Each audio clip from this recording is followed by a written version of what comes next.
संजय गांधी राष्ट्रीय उद्यानात असलेला परिसर ठाण्याचे फुफ्फुस मानले जाते, परंतु या फुफ्फुसावर धनधान्यांचे अतिक्रमण होत असून येऊरच्या अस्तित्वाला धोका निर्माण झाला आहे।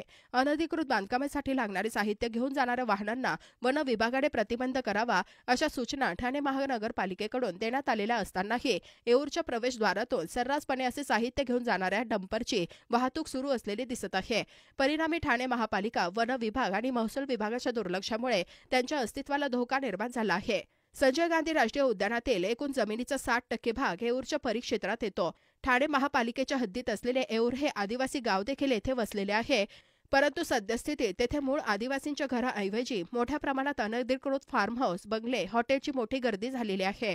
ठाणे महानगरपालिकेच्या हद्दीतील जागा संपल्यानंतर आता धनधान्यांकरून वन विभागाच्या जागेमध्ये शिरकाव केला जात आहे। आदिवासींच्या नावाचे खोटे कागदपत्रे सादर करून अनधिकृत बांधकामे केली जात आहे।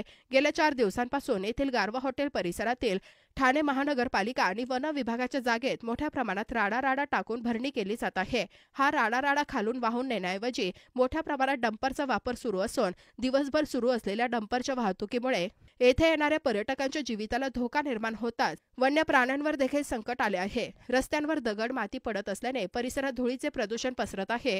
राडा आणि मातीचे डंपर बिनदिक्कतपणे वन विभागाच्या सुरक्षा यंत्रणेसमोरून जात आहे। याबाबत तेथील एका कर्मचाऱ्याला विचारले असता साहेबांनी हे डंपर अडवण्यास मनाई केल्याचे सांगितले। गेले 4 दिवस डंपरमधून राडा मातीची वाहतूक होत असून त्याकडे ठाणे महापालिका, गौण खनिज आणि महसूल विभाग, वन आणि पोलीस विभागाचे दुर्लक्ष होत असल्याचे दिसत आहे।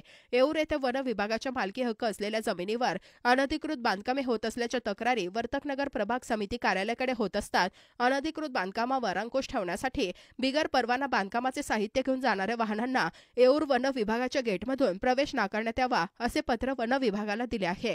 येऊरमधील एका आदिवासीने त्याच्या जागेवर मातीची भरणी करत असल्याची अर्जाद्वारे वन विभागाला कल्पना दिली आहे।